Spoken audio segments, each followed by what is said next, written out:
1 Pedro capítulo 4. E a gente está ainda na nossa série Mordomia.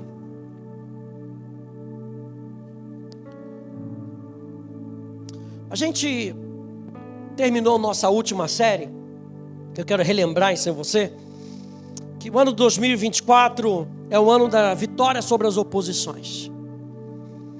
E a gente falou sobre Neemias, na nossa série Oportunidades e Oposições. E aí o Espírito Santo colocou no meu coração, como é que nós podemos melhor aproveitar as oportunidades que Deus nos dá? E aí que me veio no coração de nós falarmos de 1 Pedro capítulo 4, de nós sermos bons administradores daquilo que chega às nossas mãos, das oportunidades que chegam às nossas mãos. Quantas vezes nós perdemos oportunidades por não estarmos preparados? Quem é que está comigo? Eu me lembro uma vez que eu estava trabalhando numa empresa, e aí o produto que no qual eu servia, era uma empresa de telemarketing, acabou o produto. Eles voltaram, era lá do Rio Grande do Sul, eles voltaram para o Rio Grande do Sul, e ele falou, olha, legal, mas para manter as pessoas aqui, para um próximo produto, para a gente realocar vocês, precisa de inglês. Meu Deus, quem é que já perdeu vaga aí porque que não tinha inglês? Jesus amado, as professoras de inglês, aleluia. E eu consegui pegar a vaga. Olha só como é que Deus é bom, gente. É claro que Deus já tinha falado comigo algo. Ele já tinha colocado no meu coração que eu iria estudar fora do país. A Polly falou também, se eu não me engano, falou um pouquinho sobre isso. Se Deus falar algo com você, começa a se preparar. Sabe por quê? A Polly colocou outro dia no Instagram, ela me mostrou essa frase, eu achei interessantíssimo. E é a maior verdade. Deus tem o seu tempo. Quantos aí que sabem que Deus tem o seu tempo? Mas quantas vezes Deus tem que esperar a gente se preparar, porque o tempo dele já está pronto. E Deus fica esperando a nossa preparação.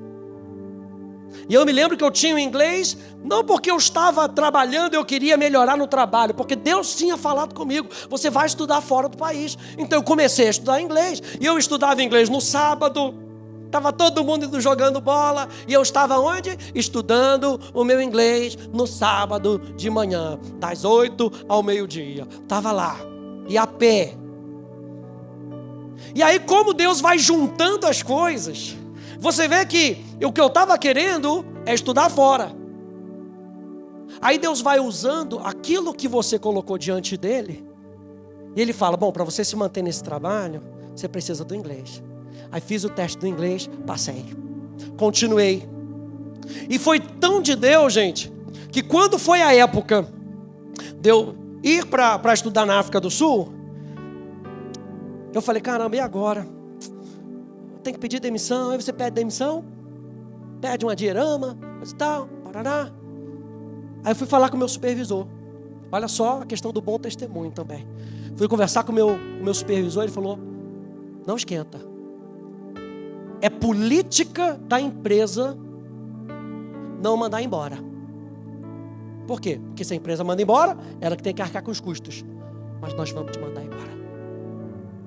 Você vai fazer porque eles tinham que fazer um treinamento de realocação. Você pode fazer o treinamento de realocação. Eu, como seu supervisor, vou dizer que você não se encaixa. Eles vão ter que te mandar embora. E aí eu ganhei a rescisão. Na rescisão, eu paguei as minhas taxas que eu precisava lá fora. Tudo isso por causa de um tempo de preparação. Quero que você entenda que tempo de preparação não é tempo perdido. O que Deus colocou no seu coração? Não perca tempo. E a gente está vendo aqui em 1 Pedro, capítulo 4, a partir do verso 7, que Pedro traz uma urgência para a nossa vida. E é disso que nós estamos falando. O fim de todas as coisas está próximo. Mais uma vez eu vou fazer essa pergunta para você. Quantos aí sabem que Jesus está voltando? E o apóstolo Pedro está trazendo essa certeza no nosso coração. O fim de todas as coisas está próximo. Portanto, sejam criteriosos e sóbrios para poderem orar. Então aqui ainda fala da nossa vida de oração. Se o fim de todas as coisas está próximo, não é para deixar de orar, mas sejam criteriosos e sóbrios para poderem orar. Acima de tudo, porém, tenham muito amor uns para com os outros, porque o amor cobre a multidão de pecados. Sejam mutuamente hospitaleiros, sem murmuração. Sirvam uns aos outros, cada um conforme o dom que recebeu, como encarregados de o quê? De administrar bem a multiforme graça de Deus. Nessa série nós já falamos sobre nós sermos bons mordomos dos nossos talentos. Nós já vimos aqui que nós devemos ser bons mordomos do templo do Espírito Santo, e algo que o Luia Rê falou que foi demais, gente. O cuidado com o seu corpo é a duração que ele vai ter para o propósito de Deus na sua vida. Se você tem um carro, você sabe muito bem que você tem que cuidar do seu carro. E se você não cuida do seu carro, o carro bate pino, bate motor. Coisas básicas. Vou falar só básico do básico. Todo mundo sabe que tem que botar gasolina no carro. Coisa básico do básico. O pastor não sabia que tinha que botar água. Não, beleza. Mas gasolina você sabe. Que o carro não anda com sopro nem com vento ainda. Tem que botar gasolina. Se você não botar gasolina, e o ponteiro muitas vezes vai mostrando, gente. Tá chegando, tá chegando. Aí tem hora que chega lá, acende a luz. Tem carro que apita. Só falta sacudir vocês só para dizer, para, por favor, ali naquela esquina. E sabe qual é o problema também? Quando a gente entra nesse modo necessidade, a gente pode ter a tendência de parar em qualquer lugar. Quem está pegando? Aí você só tem aquele posto, Mandrake. Sabe qual é? Metade água, metade etanol. Tenta fazer mágica no seu carro. O seu carro sai pulando, mas não é de alegria, é de tristeza. O carro já sai como, né? Batendo pino. Porque só dava para parar ali. Presta atenção nisso. Porque você não percebeu os alertas que o seu carro deu. O Espírito Santo está falando, gente. Quantas vezes nós precisamos do alerta do Espírito Santo, e o Espírito Santo vem dando alerta, vem dando alerta. Igual aquela história que estava numa enchente, e aí a pessoa subiu no alto da casa e ficou: Jesus me ajuda, Jesus me ajuda, Jesus me ajuda. Aí passou um cara de barco. Aí a pessoa falou: não, Jesus vai me ajudar. Passou o barco. Aí passou o cara de jet ski. Desce daí. Não, Jesus vai me ajudar. Chegou o helicóptero. Desceu perto dele. Não, Jesus vai me ajudar. Morreu. Chegou no céu, ele foi reclamar com Jesus. A culpa é sempre de Deus. É ou não é? Jesus, você não me ajudou, eu tinha tanta coisa para fazer. Ele falou: mandei a lancha, mandei o helicóptero, mas você não soube reconhecer. Então, gente, a gente precisa reconhecer isso muitas vezes no nosso corpo. A gente falou então sobre sermos bons mordomos do nosso tempo. Foi o que a Polly falou da última vez. E hoje eu quero falar sobre nós sermos bons mordomos do nosso tesouro. Mateus, então, capítulo 6, vai lá comigo. Mateus, capítulo 6. Em Mateus, Jesus está no Sermão do Monte. E o Sermão do Monte, ele nos ensina sobre um novo estilo de vida do reino de Deus. Jesus vem apresentar, e ele passa ali um bom tempo apresentando um novo estilo de vida do reino de Deus. E quando a gente pega aqui, a partir do versículo 19, onde a gente vai começar, Jesus ele está ensinando mais especificamente sobre o lugar das coisas materiais na nossa vida e o cuidado que nós temos que ter contra a ganância. Quando aí entendem que a nossa vida não é só feita de coisas imateriais. Que se você olhar ao seu redor, você tem uma casa, você tem um carro, você tem um emprego. A nossa vida também é composta de coisas materiais. Mas o alerta de Jesus, aqui em Mateus capítulo 6, é vital para a nossa vida. A partir do verso 19, ele fala assim: olha, não acumulem tesouros sobre a terra, onde as traças e a ferrugem corroem, e onde ladrões escavam e roubam. A gente vai fazer aqui uma interpretação dos versículos aqui, então a gente vai parando. Não é nesse versículo que Jesus está falando que você não pode juntar coisas terrenas, que as coisas terrenas são mais. Não é isso que Jesus está falando. O que Jesus está falando nesse versículo é que no final das contas, essas coisas não têm valor nenhum. Não quer dizer que você não possa ter um bom carro, não possa ter uma boa casa, não possa ter boas roupas. Estou querendo falar que você vai só vestir Louis Vuitton, aleluia, glória a Deus. Viajei com a Polly, eu fui lá, falei, vou te dar. A gente estava namorando, aí fui visitar meu irmão lá fora, aí eu falei, vou te dar uma bolsa da Louis Vuitton, vou te dar. Porque a dela, qual era a bolsa que eu falava? Era Louis Vuitton, né? Louis Vuitton, eu falava que a dela era Louis Vuitton. A Vitor Hugo, mas eu falava que era da Louis Vuitton. Aí eu falei, vou te dar, só de raiva. Aí entrei na loja, quando eu entrei na loja, a bolsinha assim, pequenininha, 40 mil euros. A moça já chegou perto, já foi saindo longe. Eu falei, olha, vai ficar para a próxima, tá bom? Aguenta com essa aí. E não queria. Aí quando a gente foi viajar junto, para visitar meu irmão de novo, aí a gente passou lá de novo. Eu vou te dar pelo menos como é que chama? Um lencinho. Pelo menos, já passou da bolsa pro lencinho. Pelo menos o lencinho. Era quanto? 700 euros. Eu falei, fica para a próxima. Fica para a próxima. Isso não quer dizer, gente, que você não tem o desejo de ter coisas boas. O que Jesus está falando aqui é que no final das contas, o que essas coisas vão te adicionar para a sua vida espiritual? Jesus, o que ele está falando? Ele está colocando em linha as nossas prioridades. É isso que ele está falando. Acumular tesouros na terra pode nos levar a uma vida de frustração. Só que acumular tesouros na terra pode nos levar a uma vida de vazio. Quantas pessoas ricas e milionárias você conhece, que você olha e fala, cara, que vazio naqueles olhos. Porque o que completa a nossa vida não são as coisas materiais. O que completa e deve continuar completando a nossa vida é Jesus, o Rei da Glória.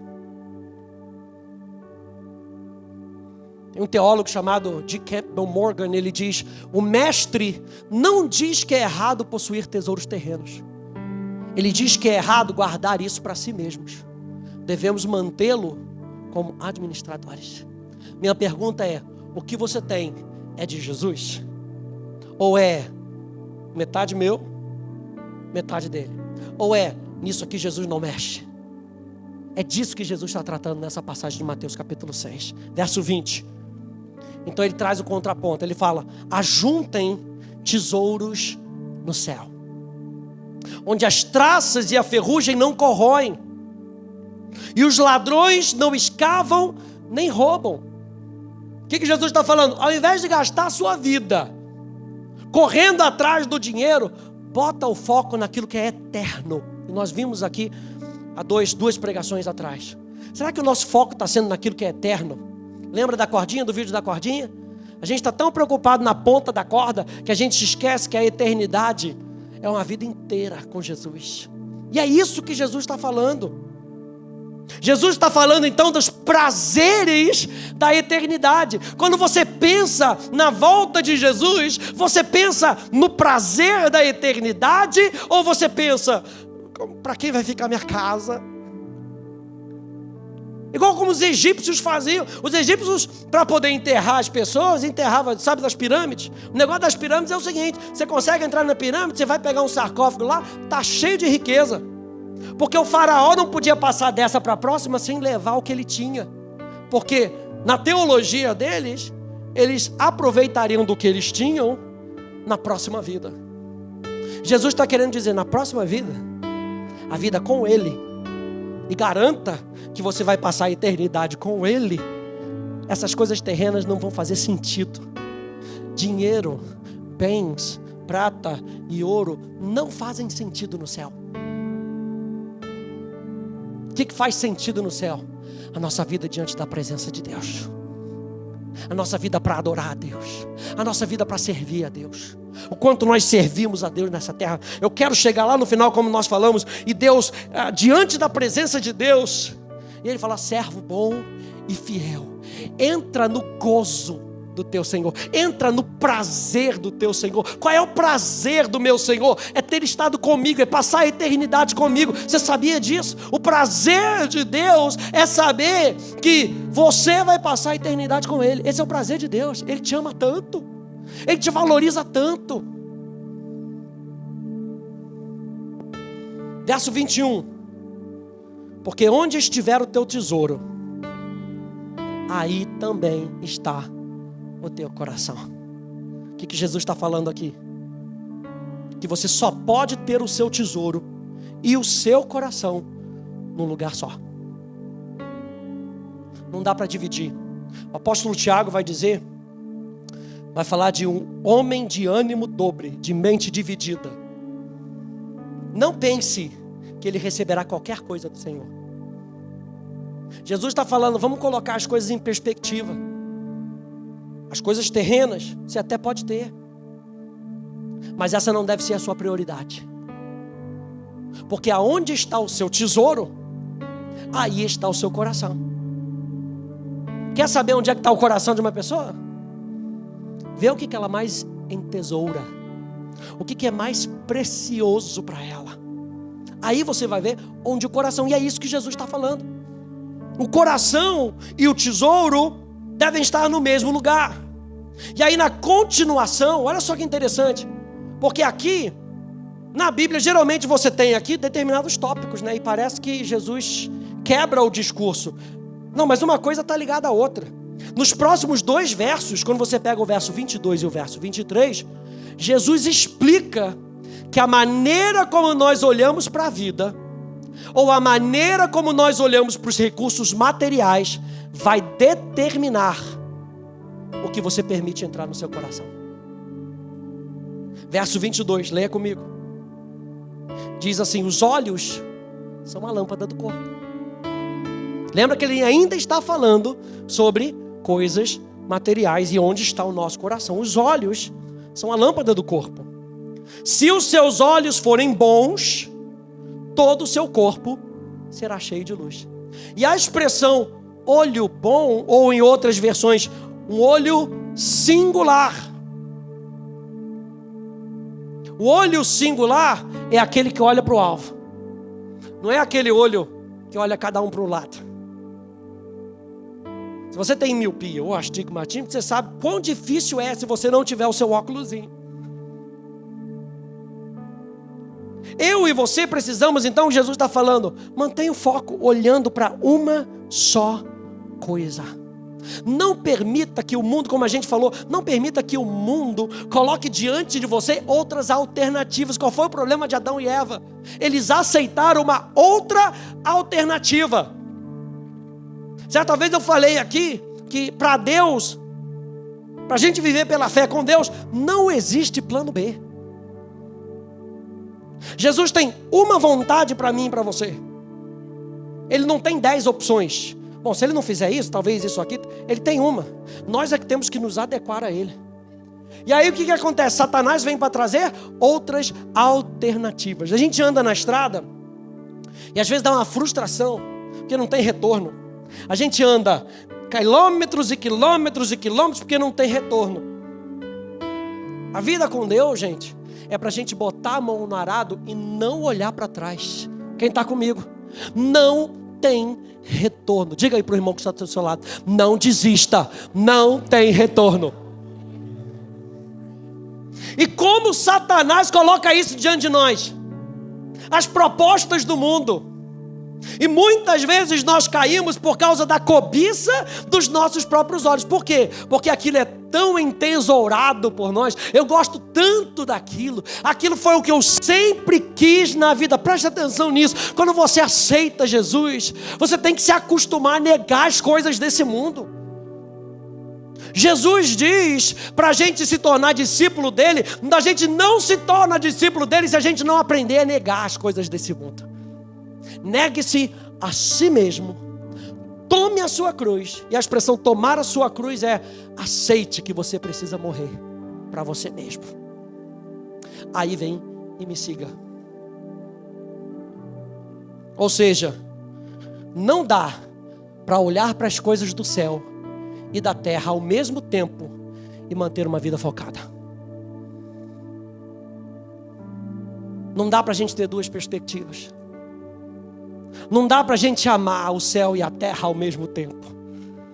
Minha pergunta é, e é uma pergunta para você meditar: a quem você ama mais? Porque tem gente que quando aceita Jesus, gente, ela tem que fazer uma decisão séria. Você pega, por exemplo, um muçulmano que aceita Jesus. Ele tem que fazer uma decisão séria. Porque quando um muçulmano aceita Jesus, toda a sua família vira as costas para ele. Ele tem que entender que só Jesus me basta.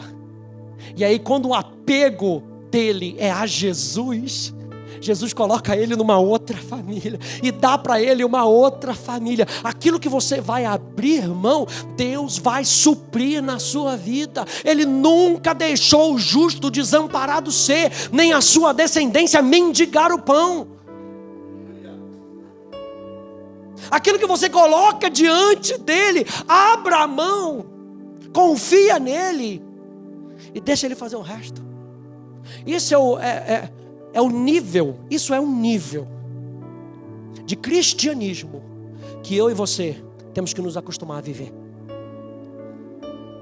E constantemente o apóstolo Paulo fala: tem que matar a velha criatura, tem que matar aquele desejo do passado que tenta ressurgir em você. Você tem que colocar para morrer. Você tem que se lembrar do seu batismo e dizer: no meu batismo eu coloquei aquela velha criatura para morrer. Tamanha a importância do nosso batismo.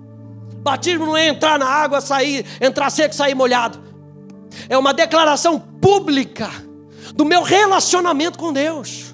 Eu estava falando isso com o Apolo outro dia. Não é interessante que você pode aceitar Jesus no íntimo da sua casa, dentro do seu quarto, debaixo da sua cama, sem ninguém ouvir? Porque a Bíblia diz que é só você crer no coração e confessar com os seus lábios. Mas o batismo é público. Deus não quer agente 007, gente. Jesus disse: se você negá-lo, ele te negará diante de Deus. Jesus disse. Mas se você abraçar ele, vai te abraçar o Pai, vai te abraçar o Espírito, vai te abraçar Jesus, vão te abraçar os anjos, vai todo mundo correr para você, aleluia. Sinta-se abraçado aí por Jesus, aleluia. Verso 23. Se porém os olhos forem maus, todo o seu corpo estará em trevas. Portanto, se a luz que existe em você são trevas, quão grandes trevas serão? A gente falou do olho bom, e o olho bom, gente, qual é a função do olho? Captar a luz. Ele capta a luz, o seu cérebro traduz. O que a gente precisa? Captar a luz. E o olho tem que ser singular. Já teve que tomar aquele colírio? Quando você geralmente vai no oftalmologista, o médico fala: vai ter que aplicar o colírio, vem com alguém para dirigir o seu carro, porque fica tudo embaçado. Já tentou andar com o olho todo embaçado? Você não consegue andar com segurança. Ele está falando: se o seu olho for singular, se o seu olho for bom, estiver operando propriamente, tudo aquilo que vai entrar em você vai ser luz. Mas se os seus olhos forem maus, e a expressão olhos maus era usada para um olhar ganancioso. Lembra que Jesus está falando de coisas materiais e colocando um ajuste no nosso coração.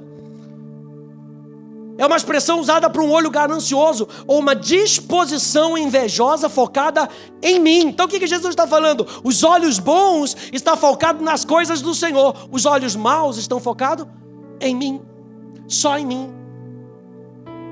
Então ser generoso, gente, traz luz para toda a nossa vida.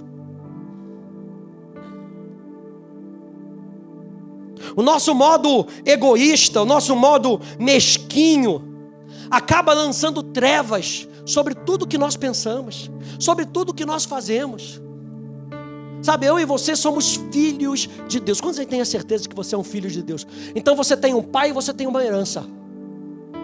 O problema é quando nós não sabemos que nós somos filhos, e aí a gente tem que ficar lutando para conseguir alguma coisa, porque no final das contas eu chamo isso de mentalidade órfão. No final das contas eu não sei o que vai ser do meu futuro, mas um filho sabe qual é o seu futuro.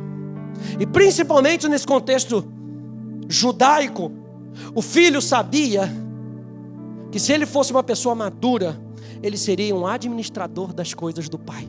O que o Espírito Santo está falando para a gente nessa noite? Nós vamos amadurecer. Aliás, Efésios capítulo 4, verso 11, verso 10, vai dizer que pastores e mestres, apóstolos, profetas, evangelistas estão formando a igreja, para que a igreja seja madura. E pessoas maduras administram bem os negócios do seu Pai. Eu não vou botar os meus negócios na mão do meu filho só porque ele é meu filho. Ele pode destruir tudo aquilo que eu conquistei. É necessário esperar por uma maturação, onde ele saiba administrar bem. Nós estamos vendo sobre sermos bons administradores das coisas do nosso Pai. Mas quando a gente olha com a perspectiva correta, gente, Deus mesmo nos garante que o que precisamos será suprido. Mateus capítulo 6, no verso 33, ele vai nos lembrar. Mateus capítulo 6, no verso 30, só para lembrar você. Mas busquem em primeiro lugar o reino de Deus e a sua justiça, e todas essas coisas vos serão acrescentadas. Quem acredita na Bíblia? Então busque em primeiro lugar. Se está dizendo busca em primeiro lugar, não está dizendo que você não pode buscar outras coisas em segunda, em terceira, em quarta. Mas a prioridade define a nossa vida. A prioridade define a nossa jornada. Busquem em primeiro lugar o reino de Deus e a sua justiça. Sua justiça interprete a maneira de Deus fazer as coisas. E quando você busca a maneira de Deus fazer as coisas, todas as outras coisas vos serão acrescentadas. Se você pegar no grego essa expressão acrescentadas, ela quer dizer que tudo aquilo que Deus deseja trazer sobre a nossa vida já está preparado para mim e para você. A imagem que me vem é aquela corrida tipo São Silvestre, sabe? 31 de dezembro, tá aquele mundaréu de gente, aquela fita, e aquela fita não segura ninguém, é ou não é? Fita não segura ninguém, mas aquela fita está ali simbolicamente, esperando que alguém soe o alarme. Na minha visão, como diz o Luciano Subirá, na minha visão santificada, eu vejo que as bênçãos de Deus estão ali naquela largada, e tem uma fita que significa o tempo de Deus, e aquelas bênçãos estão ali, esperando. Quando Deus diz, vai, o que acontece com aquela São Silvestre? Vai maluco, gente, o pessoal vai doido, vai correndo atrás do prêmio. Todas as outras coisas vos serão acrescentadas. No grego ali, significa que essas bênçãos correm atrás de você.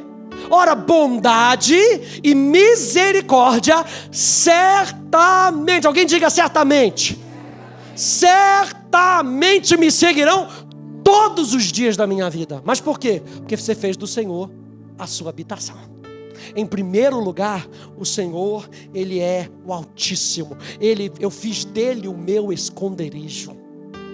Não tem como bondade e misericórdia seguirem você só porque você botou um bom perfume hoje, que você está cheiroso, botou uma boa roupa. Ele segue Cristo em você. Presta atenção nisso. Bondade e misericórdia seguem Cristo em você.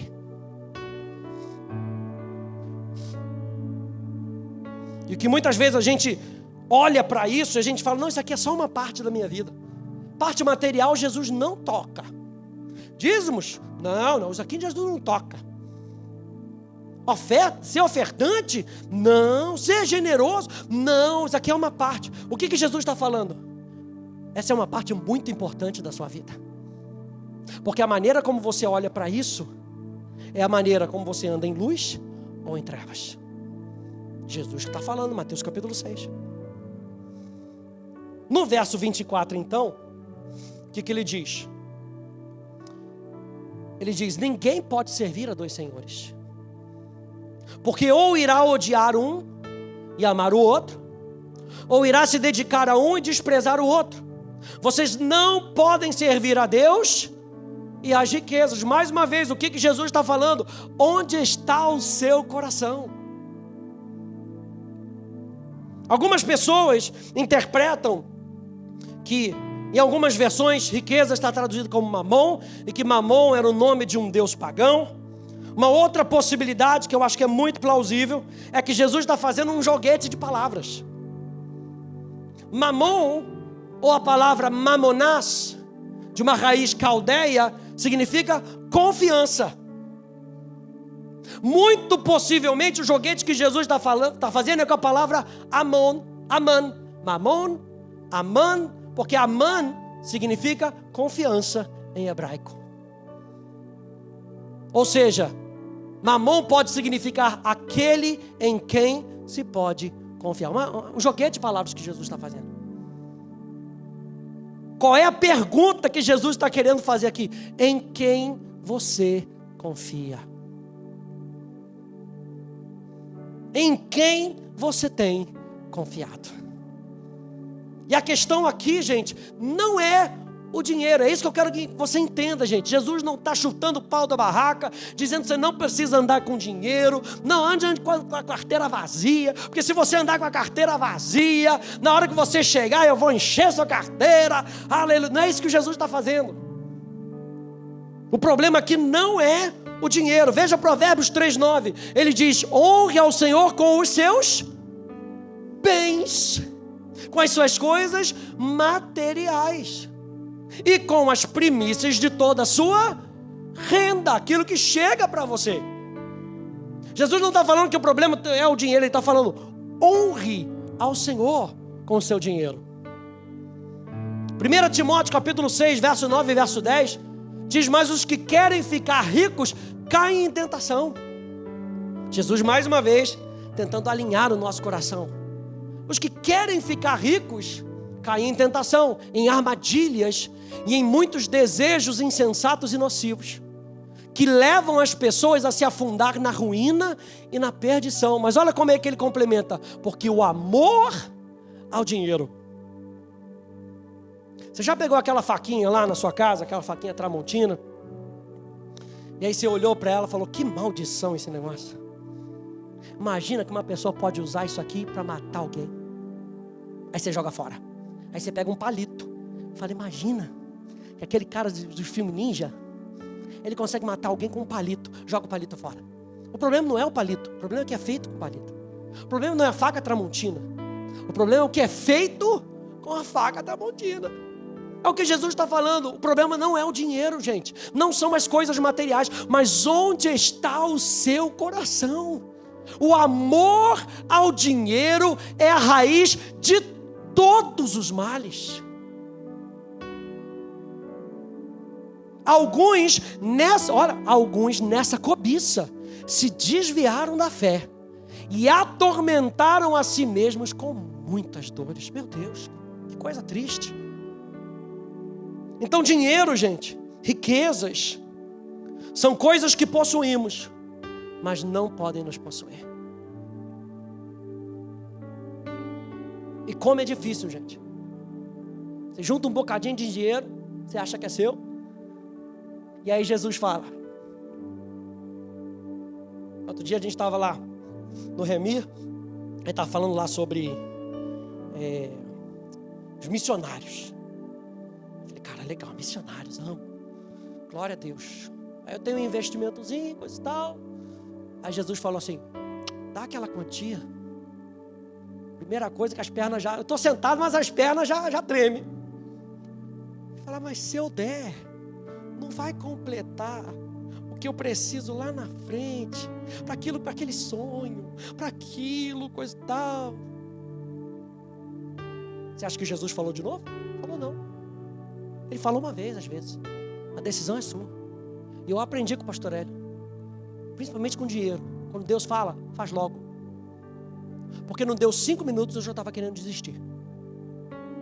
Falei, levantei, quase me deu um tapa. Levantei.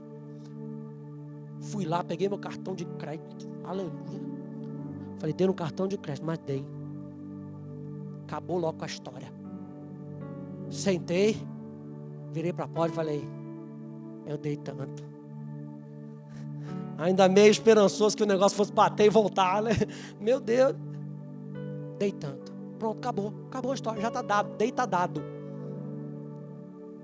Porque o nosso prazer, gente, não pode, todos nós, gente, presta atenção, todos nós, seja rico ou seja pobre, todos nós vamos ser testados nessa área.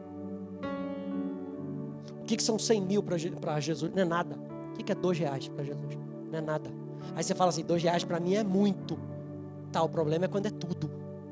E você bota a sua esperança. Gente, quantas pessoas, presta atenção nisso, quantas pessoas de testemunho que a gente já ouviu, de pessoas que vinham para a igreja com o dinheiro da passagem de ida, sem a passagem de volta, pelo desejo de estar na casa do Senhor. Quantas pessoas chegam na igreja e vê só tenho dinheiro da passagem de ida, não tenho passagem de volta. E aí fala, mas eu vou. Gente, Deus sempre faz milagre. Às vezes até carona é milagre. Quem está comigo? Aí você fala assim, Jesus, me dá um carro. Quando eu tiver um carro, vou dar carona para os irmãos. É o primeiro a sair da igreja. Acaba o culto, o cara vai embora. Às vezes até para não dar carona, para não sujar meu tapete de novo. Miserento! É ou não é? A gente faz tantos votos para Deus. Senhor, se você me abençoar. Gente, se você não tiver um espírito generoso agora, lá na frente a sua mentalidade não vai acompanhar você. E é o que Jesus está falando. Como é que está a condição do seu coração? Será que nós temos sido os bons mordomos do nosso tesouro? Daquilo que Deus tem feito chegar nas nossas mãos? Jesus está tratando aqui do assunto de confiança, de lealdade do coração, ou de adoração e idolatria. Tem um escritor americano chamado Randy Alcorn. Ele diz, quando Deus nos dá mais dinheiro, geralmente pensamos, é benção, glória a Deus. Bem, sim, mas também seria bíblico pensar, isso é um teste. Deus não me prospera para elevar o meu padrão de vida, mas para elevar o meu padrão de doação. Agora chutei, hein? Esse agora foi aquele ninja.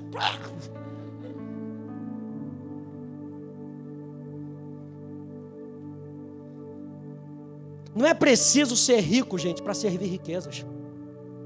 O pobre também serve riquezas. O pobre também é ganancioso. O pobre também cobiça. Então Jesus não está falando aqui de rico ou de pobre. Ele está falando da condição do coração. Ou seja, não tem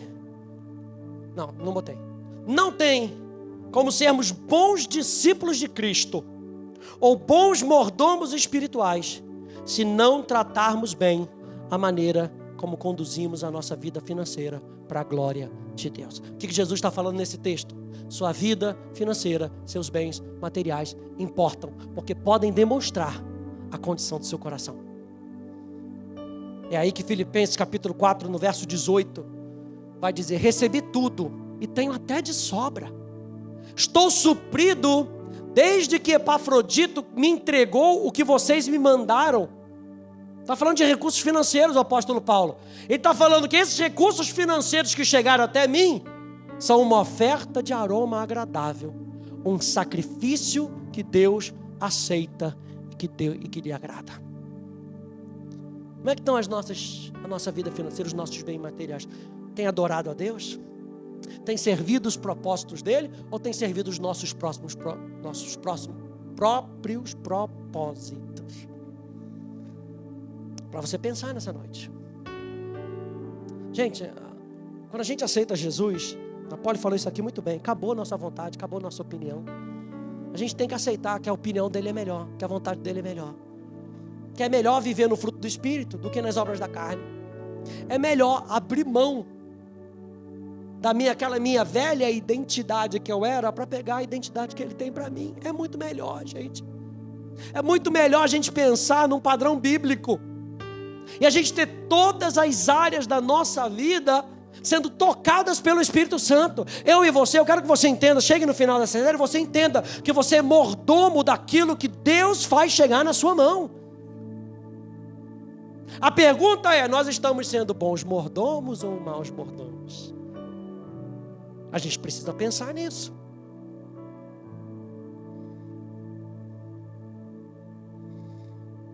Vou terminar com isso aqui. Em 1973, Howard Dayton, um empresário de sucesso, começou a fazer um estudo sobre a Bíblia e categorizou todas as escrituras que falam sobre dinheiro e posses em um único índice ou tópico.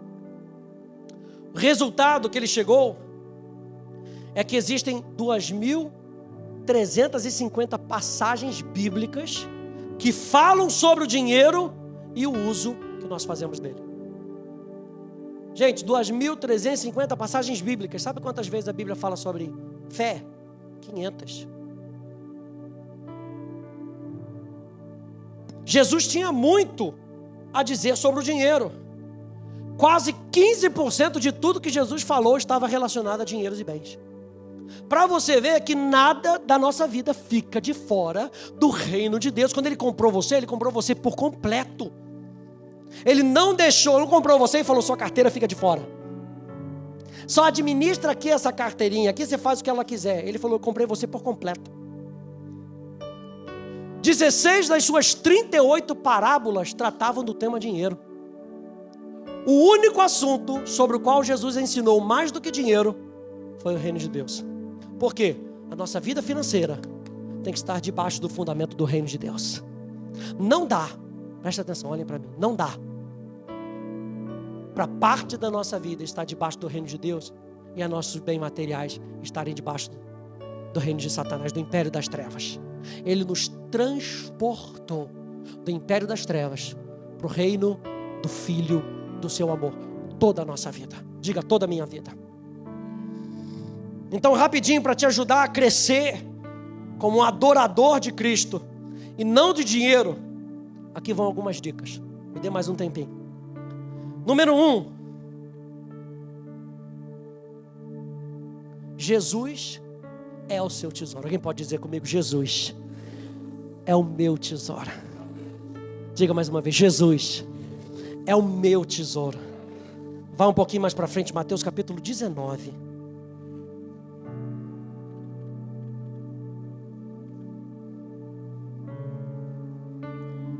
Mateus capítulo 19, a partir do verso 16.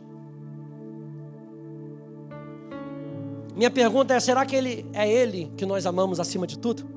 É uma pergunta que eu e você precisamos fazer constantemente, gente.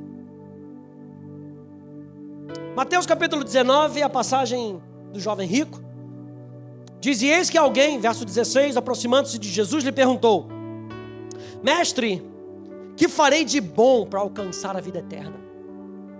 Jesus respondeu, por que você me pergunta a respeito do que é bom? Bom só existe um. Mas se você quer entrar na vida, guarde os mandamentos. E ele lhe perguntou, quais? Jesus respondeu, não mate, não cometa adultério, não furte, não dê falso testemunho, honre seu pai e sua mãe, e ame o seu próximo como você ama a si mesmo. O jovem disse, tudo isso tenho observado. Veja, ele não era um neófito, ele fala, eu estou fazendo tudo isso que você me falou. Mas e o que está faltando? Jesus respondeu, se você quer ser perfeito, e a palavra perfeito aqui, maduro, andar na maturidade que Deus tem para você, vá vendo os seus bens. Dê o dinheiro aos pobres e você terá um tesouro nos céus. Depois venha e siga-me. Verso 22. Mas o jovem, ouvindo essa palavra, retirou-se triste, porque era dono de muitas propriedades. Presta atenção, não era ele que era dono de propriedades. eram as propriedades que eram dona dele. Por isso ele não conseguia largar aquilo. E tantas vezes nós não conseguimos largar determinadas coisas porque essas coisas nos dominam. E quando nós nascemos de novo, a palavra de Deus nos diz que o pecado não terá mais domínio sobre nós. A segunda dica, é que mais coisas não vão te fazer feliz. Quantas vezes a gente acha que se a gente tiver mais, a gente vai ser mais feliz? Mais coisas não vão te fazer feliz. Eclesiastes 9:10 nos lembra: quem ama o dinheiro, jamais se fartará de dinheiro. E quem ama a abundância, nunca ficará satisfeito com o que ganha. Também isso é vaidade. Quantos aí já não disseram? Eu me incluo. Se eu ganhar mais, eu consigo fazer mais. Aí a gente ganha mais e se endivida mais. Porque o problema não está em ganhar mais ou ganhar menos. O problema está onde? No nosso coração. E a gente tem que lidar com isso. É por isso que a Bíblia diz que a sabedoria é melhor do que as riquezas. Provérbios capítulo 3, abra lá comigo. Provérbios capítulo 3.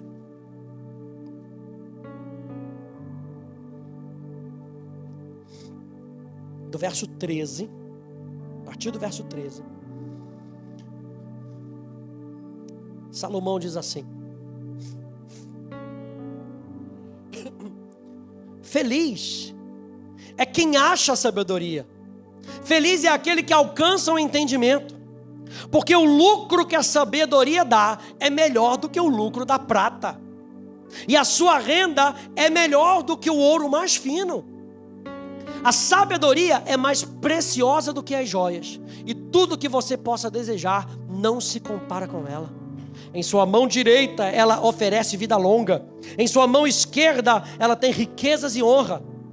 Os seus caminhos são caminhos agradáveis, e todas as suas veredas são paz. Ela é árvore da vida para os que a alcançam, e felizes são todos os que a retêm. O Senhor com sabedoria lançou os fundamentos da terra, com inteligência estabeleceu os céus. Pelo seu conhecimento os abismos se romperam e as nuvens destilam o orvalho. Meu filho, que essas coisas não se afastem dos seus olhos. Guarde a verdadeira sabedoria e o discernimento, porque serão vida para a sua alma e enfeite para o seu pescoço. Então você andará seguro no seu caminho, e o seu pé não tropeçará. Quando se deitar, você não terá medo. Sim, você se deitará e o seu sono será tranquilo. Não temerá o pavor repentino, nem a desgraça dos ímpios quando vier, porque o Senhor será a sua segurança, e Ele não deixará que os seus pés sejam presos. O que Salomão está dizendo? Invista mais em coisas eternas. Valorize mais as coisas eternas. Ou seja, nenhum outro Deus pode te satisfazer como Deus pode te satisfazer. Alguém diz amém a isso? Riqueza não pode te satisfazer como Deus. Pessoas não podem te satisfazer como Deus. Relacionamentos não podem te satisfazer como Deus. Drogas não podem te satisfazer. Sexo não pode te satisfazer como Deus. Só Deus pode nos satisfazer. Como diz Billy Graham, no coração do homem tem um buraco do tamanho de Deus, que só Deus pode preencher. Então eu e você temos que entender que só Deus nos satisfaz. Que nessa noite você saia daqui sabendo que só Deus pode satisfazer a sua vida. Só Deus. Número 3. Jesus disse, está lá em Atos capítulo 20, é melhor dar do que receber. Não é o pastor que está dizendo. Jesus disse, e o apóstolo Paulo está citando, é melhor dar do que receber. E eu tenho aqui alguns pontos finais sobre esse assunto. Por que é melhor dar do que receber? Porque foi assim que Deus demonstrou o seu amor. João capítulo 3, verso 16, diz que Deus deu o seu Filho, o seu único Filho, para todo aquele que nele crê. Não pereça, mas têm a vida eterna. A segunda coisa é que dar nos dá uma sensação de felicidade. Isso é verdade. Tem uma reportagem aqui do jornal The Guardian, lá no Reino Unido, que diz assim, acompanha aqui comigo: dinheiro não pode comprar amor, mas pode comprar felicidade se você gastá-lo da maneira certa. Uma reportagem. Dizem pesquisadores norte-americanos. Em estudos descobriram que o velho ditado é melhor dar do que receber. Está na Bíblia, quem sabe disso, acabamos de ver. Está correto. O jornal em inglês atesta, a Bíblia está correta, gente. Que maravilha. Gastar dinheiro com os outros ou doar para instituições de caridade coloca um sorriso maior no rosto do que comprar coisas para si mesmo. A maioria das pessoas pensaria que se você ganhar mais dinheiro, será muito mais feliz, disse Michael Norton, professor de Harvard Business School. Nossos resultados e muitos resultados de outras pessoas mostram que ganhar mais dinheiro deixa você um pouco mais feliz, mas na verdade não tem um grande impacto sobre você. Nossos estudos sugerem que talvez pequenas mudanças em como você o gasta façam uma diferença. Independente do nível de rendimento, as pessoas que gastaram dinheiro com os outros relatam maior felicidade, enquanto aquelas que gastaram mais consigo mesmas não o fizeram. No segundo estudo, a equipe questionou 16 funcionários na fila para receber um bônus da empresa de $3.000 a $8.000. Olha que maravilha, hein? Já está aí pensando como é que você poderia gastar $8.000. Aleluia. A equipe perguntou aos participantes sobre sua felicidade antes e 6 a 8 semanas após o bônus e como eles gastaram o dinheiro. O tamanho do bônus não determinou o quanto a felicidade cresceu. Em vez disso, o montante gasto com outras pessoas ou doado a instituições de caridade estava correlacionado com o aumento dos níveis de felicidade dos indivíduos. A equipe também deu a 46 voluntários $5 ou $20 para gastar. Eles instruíram os participantes a gastar o dinheiro consigo mesmos ou com outra pessoa. Mais uma vez, o grupo altruísta relatou sentir-se mais feliz, independente do tamanho do presente. Norton disse: então, em vez de comprar um café para você, compre um café para o seu amigo. Isso pode realmente torná-lo uma pessoa mais feliz. E às vezes, a gente está se sentindo, ninguém me ama, justamente porque a gente não tem pensado no outro. E para sair dessa crise, ninguém me ama, ninguém me quer, uma coisa é necessária: vá e faça o que você espera que os outros façam com você. Ninguém me visita, vai visitar alguém. Você vai ver que o nível de felicidade no seu coração, de você chegar lá na pessoa, vim te visitar. Trouxe um bolinho, comprei um bolinho, mas é bolinho Puma, tá bom? Aquele de laranja, aquele que compra de saquinho, não tem problema. Não tem problema. Você vai ver que o seu nível de felicidade, quando a pessoa te recebe, é muito melhor do que você ter todo o dinheiro do mundo e poder comprar o melhor bolo do mundo do Cake Boss, para você mesmo comer sozinho e engordar 300 quilos.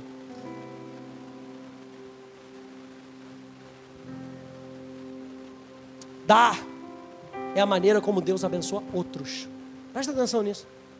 Deus não costuma deixar cair sua providência do céu. Ele nos abençoa para que possamos abençoar outras pessoas. Como é que muitas vezes a bênção de Deus chega até nós? Você acha que vem um passarinho? Vem através da doação das pessoas. Vem através da doação. Você chega e falou: o Espírito Santo me falou isso aqui. Aí você tem, talvez você, tinha um pastor lá na África do Sul que eu achava muito legal. Ele era pastor e médico. Ele falava: não tem um pastor que chegue no meu gabinete que precise de atendimento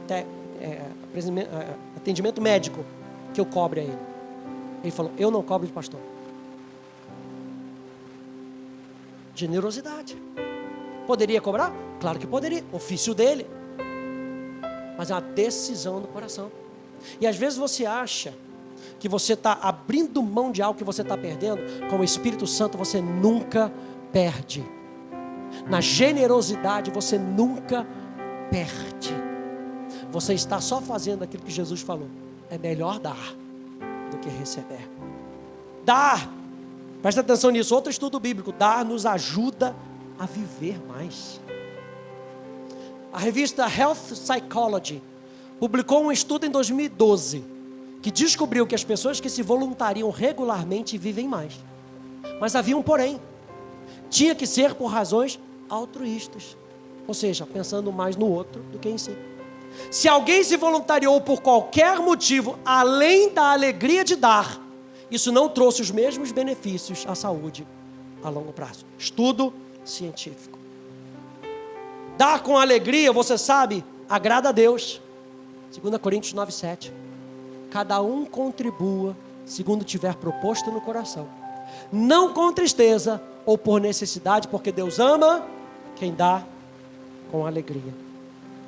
Então a gente entende aqui também que dar é um ato de obediência. Você sabe que Deus não quer com que você dê por compulsão? Sabe quando você vê aquele anúncio na internet? Você queria comprar aquele negócio. Legal. Aí tem sempre, principalmente em site de viagem, é sempre o último assento disponível. É aquela lei que fala que você tem que gastar, você tem que comprar agora. Deus não ama quem dá por compulsão. Ele ama quem dá por obediência. E por último, dar é contagioso. Quando pessoas experimentam uma bondade generosa, ficam mais propensas a tratar os outros com o mesmo tipo de benevolência. Mais um estudo combinado entre a Universidade da Califórnia, de San Diego e de Harvard. Foi encontrada a primeira evidência laboratorial que mostrava como o comportamento cooperativo é infeccioso. Por isso que Hebreus capítulo 10 vai dizer: não deixem de congregar-vos. Para quê? Para que vocês se estimulem ao amor. Sabe o que a Bíblia está falando? Eles estão descobrindo ali comportamento cooperativo. É por isso, gente, que, por exemplo, eu quando vou dar as minhas ofertas, eu dou pelo app. Dou lá no cartão de crédito. Aí sabe o que eu faço? Anoto no envelope e venho aqui e deposito. Não, eu não preciso mostrar nada para ninguém. Quem está falando? Quem sabe meu coração é Deus, não é o que a gente fala? Mas por que a minha atitude não pode ajudar você? Quando as pessoas falam que elas não querem ir para a igreja me machucou, a igreja me ofendeu, coisa e tal, vou ficar aqui sozinha na minha casa, Deus me entende. Você perde a oportunidade de estimular uma outra pessoa na sua adoração. Não é interessante que às vezes você está aqui, você às vezes nem sabe que pode dobrar seu joelho. Quando uma pessoa dobra o seu joelho, você fala: mas pode dobrar o joelho? Eu queria dobrar meu joelho, então também vou dobrar o joelho. Eu já vi isso acontecer na igreja, gente. Uma pessoa dobrou o joelho, daqui a pouco estava todo mundo de joelho dobrado. Não foi nem o pastor, não. Por quê? Porque isso estimula o outro. É por isso que a vida cristã é uma vida em comunidade. É por isso que eu e você, na nossa generosidade, nós podemos abençoar outras pessoas pelo simples fato de eu chegar e eu dar. E não é para mostrar: pastor, a Bíblia fala que o que uma mão direita faz, a outra não deve saber o que. Não é isso que esse texto está querendo falar. Eu não estou querendo mostrar para que vocês me vejam, porque se vocês virem apenas o que eu estou fazendo, eu já recebi minha recompensa. Todo mundo olhou para mim. Mas e se eu e você, com as nossas atitudes, nós possamos abençoar uns aos outros, só pelo fato de nós praticarmos aquilo o que a Bíblia nos ensina? Se eu puder, como uma brasa viva, fazer queimar o teu coração, daqui a pouco o teu coração queima do outro, e o do outro queima do um, e o do um queima da fulana, e da fulana queima do cicrano, daqui a pouco a igreja toda está pegando fogo. E é por isso que eu e você precisamos nos estimular. Minha pergunta então: como é que está o seu coração? Eu e você precisamos entender que nós somos abençoados para abençoar. E é por causa de outros. É por causa do reino de Deus. Que nós precisamos ser bons mordomos do nosso tesouro. Quantos aí entenderam isso? 2 pessoas, 1, 2, 3, aleluia, glória a Deus. Acho que eu vou pregar isso de novo no domingo que vem, glória a Deus. Estou de brincadeira, fique de pé, por favor. Gente, eu vim com essa palavra queimando no meu coração, porque muitas vezes o Espírito Santo precisa nortear algumas coisas na nossa vida, para que a gente não perca o prumo. O apóstolo Pedro, ele diz na sua primeira carta, 1 Pedro, ele fala: eu vou falar de novo algumas coisas para vocês, apesar de vocês já estarem praticando, eu vou falar de novo. Eu sei que muitos de vocês já praticam o que nós estamos pregando aqui, mas a gente precisa ouvir de novo, e de novo, e de novo. Eu não acredito que Eva comeu do fruto só porque a serpente falou uma vez só. Não é possível que eles tinham um encontro todos os dias com Deus e a serpente falou uma vez só e eles caíram. A constância daquilo que o mundo tenta nos atrair, a gente precisa guardar o nosso coração. Minha oração por você é com que você guarde o seu coração, para que toda a sua vida sirva para o prazer daquele que nos chama. Você ouviu isso? Toda a sua vida sirva para o prazer daquele que te chama. Meu Deus,